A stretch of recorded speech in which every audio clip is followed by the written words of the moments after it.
Herkese salam. Bildiyiniz kimi Sətiraltı kanalında ikinci addım Həqiqətin 5 adı kitabının səsləndirməsini bitirmişik. Kitabda qədim dövrlərdən günümüzə qədər maraqlı tarixi araşdırmalar, dinlər, inancların necə yaranması və formalaşması haqqında müzakirələr, diskussiya və bəzi faktlarla tanış olduq. Bugünə qədər eşitdiyimiz bəzi şeylərlə bağlı çox əks və fərqli fikirlərlə qarşılaşmaq insana biraz ağır gələ bilir. Bir şeyə kör-körənə inanmaq nə qədər yanlışdırsa, kör-körənə inanmamaq da o qədər yanlışdır. Ona görə eşitdiyimiz hər bir yeni məlumatı, o məlumat hər nə qədər bizim maraqlarımıza, fikirlərimizə yaxın və doğma gəlsə belə yenə də özümüzün fərqli mənbələrdən araşdırmağa çalışmağımız lazımdır. Kitabı səsləndirərək 30 başlıqda bəzilərini fərqli mənbələrdən araşdırdığım şəkil və video materiallar da paylaşdım. Oradan oxuduğum mövzuları yenə də araşdırmağa çalışıram və imkan daxilində gedib görərək müşahidə eləməyi də planlayıram. Necə deyərlər, 100 dəfə eşitməkdən bir dəfə görmək yaxşıdır. 23-cü hissədə yad planetlərdən söhbət gedir. Qədim divar şəkilləri və freskalarda yad planetlilər və uçan boşqablarla bağlı fikrimizdə formalaşan fiqurların, şəkillərin əks olunmasından danışılır. Gürcüstanda Mıçxetə şəhərində Kafedral Soborunun kilsə divarında da bənzər bir şəkil əks olunub və kitabda o da vurğulanıb, hansı ki, İsa Məsihin şəklinin üstündə sağda və solda uçan boşqab fiqurları əks olunub. Və Gürcüstandayıq, Mıçxetə şəhərinə gedəcəyik. Həm şəhəri gəzəcəyik, həm də kilsələri, divar şəkillərini və freskaları müşahidə eləyəcəyik. Düşünürəm, daha geniş fikir sahibi olmaq üçün çox maraqlı və faydalı olacaq. Çox gözəl bir gün olacaq. Çünki niyə də olmasın? Elə isə gəl gedək.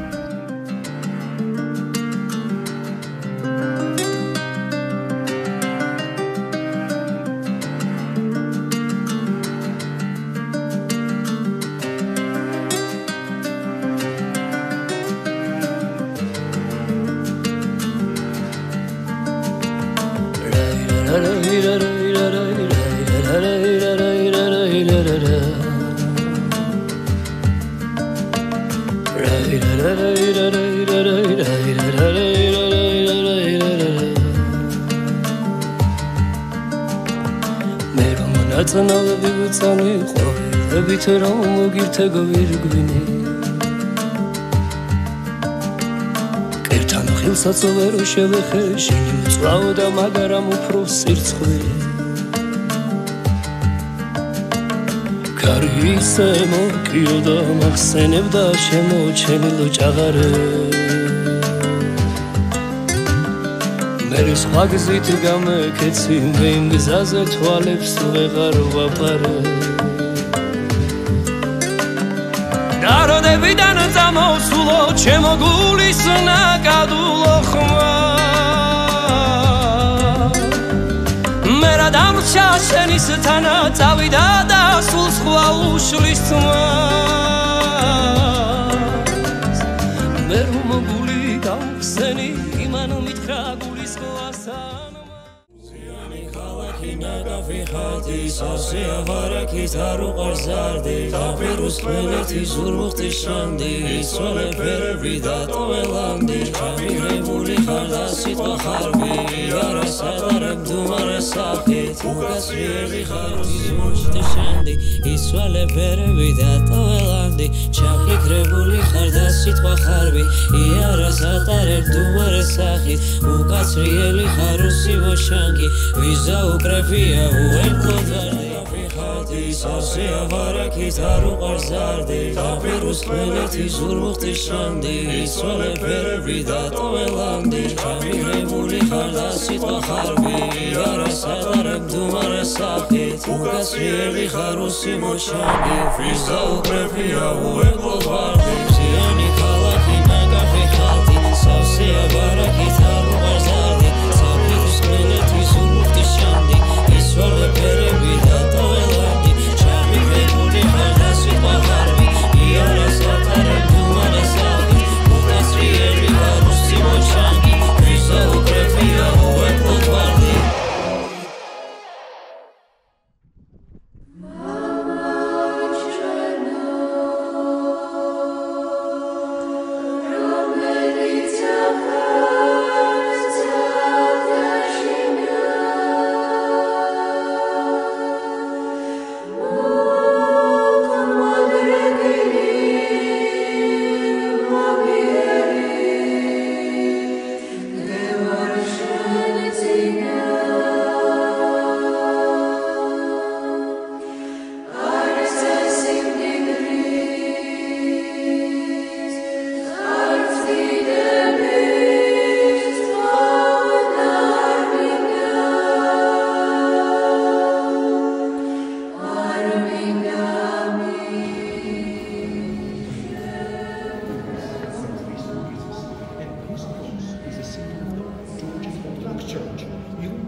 Sonuncu şam yeməyi.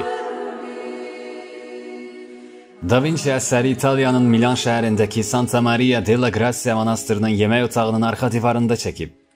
Əsəri işlədiyi zaman otaq yeməkxana olmasa da, bu mövzu məbəd yeməkxanaları üçün üstünlük verilən ənənəvi mövzulardan olub.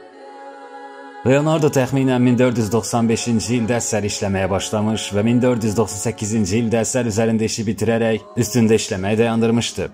Da Vinci'nin əsər üzərində işləməyə başladığı tarix dəqiq məlum deyil. Çünki monastırın arxivi məhv edilib. Mütəxəssislərin əldə etdikləri yeganə sənəddə isə əsərin 1497-ci ildə işlənməyə başlaması qeyd olunur. Ancaq həmin tarix Da Vinci'nin əsəri bitirmə tarixinə çox yaxın olduğu üçün heç bir mütəxəssis tərəfindən qəbul edilmir. Əsərdə İsa'nın xəyanət barədə xəbərini alan həvarilərin üzündəki təəccüb xüsusilə vurğulanıb. Nəzərə çarpacaq şəkildə təqdim edilib. Hər bir həvarinin üzündə özünə məxsus qəzəb və təəccüb dolu baxışlar təsvir olunub. Da Vinci həvarilərin simasını qədim əl yazmaları tədqiq etdikdən sonra oradakı qeydlərə və təsvirlərə əsasən dəqiqliklə göstərməyə çalışıb. Bu əsərə qədər isə yalnız Yuda, Pyotr, İoan və İsa'nın təsvirləri dəqiq şəkildə işlənmişdi. Soldan sağa doğru müqəddəs Varfolomey, müqəddəs Yakov və müqəddəs Andrey bir qrup şəklində təəccüblü simalarla göstərilib. Yuda İskariot, müqəddəs Pyotr və həvari İoan isə bir üçlükdə təsvir edilib. Yuda yaşıl və mavi rəngli paltarda xeyli arxaya çəkilmiş və planlarının açığa çıxmasından böyük narahatlıq keçirməsini gizləməyə çalışırmış kimi təsvir olunub. O, əlində balaca kisə tutub. Ola bilsin ki, bu kisə onun İsa'nı satması qarşılığında aldığı gümüş və ya onun 12 həvari arasında oynadığı vəznədar roluna işarədir. Həmçinin o, əsərdə yeganə obrazdır ki, dirsəyi stolun üstündə dayanıb. Pyotr əsəbi görünür və əlindəki sivri uclu bıçağı üzü qərbə tərəf olmaqla İsa'dan uzaqda tutmuş vəziyyətdə dayanıb. Bu, ola bilsin ki, onun gələcəkdə İsa'nın tutulması zamanı Geşemaniyaya göstərəcəyi sərt reaksiyaya işarədir. Gənc həvari İoan isə bihuş halda təqdim edilib. Bəzi tədqiqatçılar bu obrazın xüsusiyyətlərini incələyərək onun həvari İoan yox, İsa'ya xüsusi yaxınlığı ilə seçilən Maria Magdalena olduğunu və Da Vinci'nin bu obrazı şam yeməyində təsvir etməklə xristianlığın hansısa gizli məqamlarına işarə etdiyini iddia edirlər. Çünki sonuncu şam yeməyini təsvir edən müqəddəs mətinlərin heç birində Maria Magdalena'nın bu mərasimdə iştirak etməsi haqqında qeydlər yoxdur. 6 həvaridən sonra əsərin mərkəzində ən önəmli fiqur olan İsa təsvir edilib. O, qırmızı və mavi paltar geyinmiş, uzun saçları isə ənənəvi şəkildə çiyninə tökülmüşdü. İsa'nın üzündə qəmli ifadə olmaqla yanaşı, o danışırmış kimi görsənir və başını bir qədər sola əymiş vəziyyətdədir. İsa'dan solda isə daha 3 həvari, müqəddəs Foma, Yakov Zevede və müqəddəs Filip növbəti üçlük kimi göstərilib. Fomanın arxaya itələnməsi açıqca görünür. Onu arxaya itələyən Yakov isə coşmuş şəkildə hər iki əli havada sinəsini qabağa verərək sanki İsa'nı qorumağa çalışır. Eyni zamanda Filip də qəmli görünür. Həmçinin o sanki nəyinsə açıqlanması üçün xahiş edirmiş kimi İsa'ya doğru əyilərək ona baxır. Sonuncu üçlük kimi isə həvari Matvey, müqəddəs Fadey və Simon Kananit göstərilmişdir. Fadey və Matvey'in üzü Simona doğru çevrilmiş vəziyyətdədir. Ola bilsin ki, onlar İsa'nın açıqlamasından sonra beyinlərində yaranmış suallara Simonun cavab verə biləcəyini düşünüblər. O dövrdə sonuncu şam yemək təsvirlərində yaygın olan xüsusiyyətlərdən birini bu əsərdə də görmək mümkündür. Belə ki, Leonardo da bir çox 15-ci əsr İtaliya rəssamları kimi əsərdəki personajları masanın bir tərəfində elə oturtmuşdu ki, onlardan heç birinin arxası izləyicilərə tərəf deyil. Lakin daha əvvəlki zamanlarda bu mövzuda çəkilmiş əsərlərdə İuda masanın qarşı tərəfində tək halda, İsa isə İuda xaric digər 11 həvarinin arasında təsvir edilirdi. Leonardo isə yalnız İuda obrazını bir qədər kölgəli təsvir etməklə kifayətlənmiş, lakin onu digər 11 həvaridən ayırmayaraq İsa ilə bir cərgədə, həm də İsa'nın yaxınlığında təsvir edib. İsa güman edir ki, gələcəkdə onu satacaq adam masada hamıdan əvvəl çörək götürəcək. O bunları düşünərkən Thomas və James İsa'nın verdiyi xəbərə sərt reaksiya göstərirlər. Lakin İsa düşündüklərini həvarilərinə demir. Söhbət əsnasında əhvalı korlanmış İuda özü də bilmədən əlinə bir parça çörək alır. Beləcə mələklər İsa'nın beyninə zəka işığı salaraq kimin onu satacağı haqqında əvvəlcədən məlumat verirlər. Əsərdə 3 rəqəmi ilə bağlı xüsusi diqqətə layiq xüsusiyyətlərin olması nəzərə çarpır ki, bunu da tədqiqatçılar xristianlıqdakı müqəddəs üçlü ilə əlaqələndirirlər. Müqəddəs ata, oğul və ruh. Belə ki, təsvirdə həvarilər üçlük qruplar şəklində əyləşiblər. İsa'nın arxasında 3 pəncərə var və ən nəhayət İsa'nın duruş şəkli əsərin tam mərkəzində bir üçbucaq əmələ gətirir. Ancaq bu üçbucağı gizli paqan təriqətlərlə də əlaqələndirən tədqiqatçılar var. Da Vinci sonuncu şam yemək əsərini soğuğa nisbətən daha sərt və quru divar üzərində işləyib və bu səbəbdən də o əsl freska deyil. Çünki rəssam işi freska kimi qəbul edilmir. Leonardo o zamana qədər mövcud olan freska yaradıcılığı ənənələrindən kənara çıxaraq daş divarın səthini yonaraq hamarlaşdırmış, gesso və mastika ilə üzlədikdən sonra tempera ilə həmin səthi sərtləşdirmişdir. Məhz bu səbəbdən də Leonardo'nun əsəri tamamlamasından bir neçə il sonra artıq xarab olmağa başlamışdı. Sonuncu şam yemək əsərinin 2 erkən nüsxəsi mövcuddur. Onların da Leonardo'nun hansısa tələbəsinə aid olması güman edilir. Nüsxələr demək olar ki, orijinalla eyni ölçülərə malikdilər. Və əsərdən fərqli olaraq kağız üzərində olan erkən nüsxələrdə bəzi xırda detallar xarab olmadan dəqiqliklə dövrümüzə çatıb.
Həqiqətin üçüncü adı.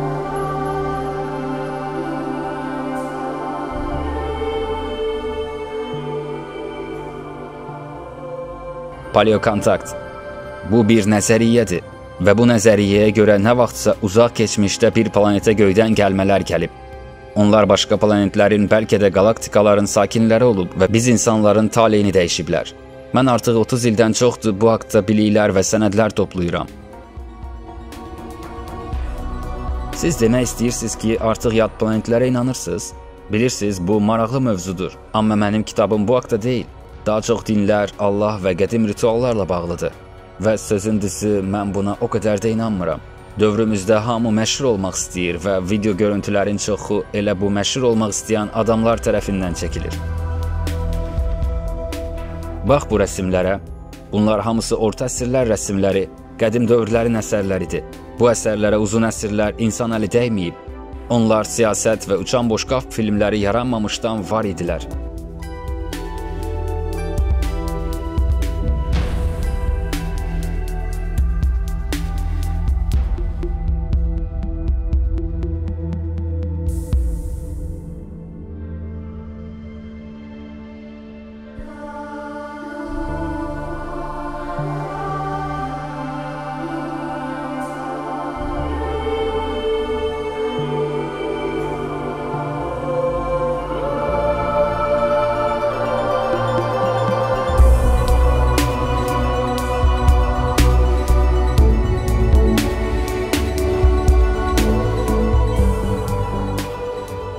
Məsələn, bu freska Mtsxetada Kafedral Soborun kilsə divarında çəkilib və 16-17-ci əsrə aiddir.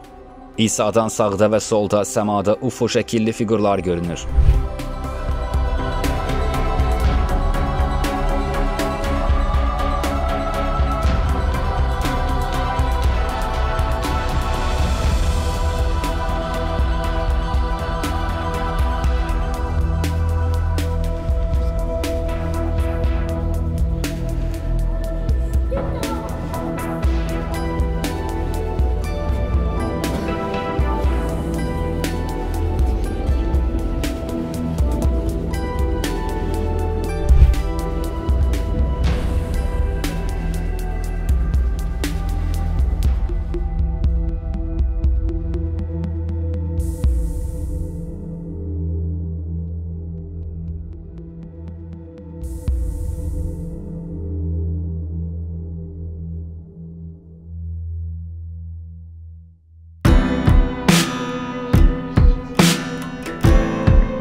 Gürcüstanda bir çox şəhərdə, bələdiyyə, küçələrdə belə köşklər yerləşdirir.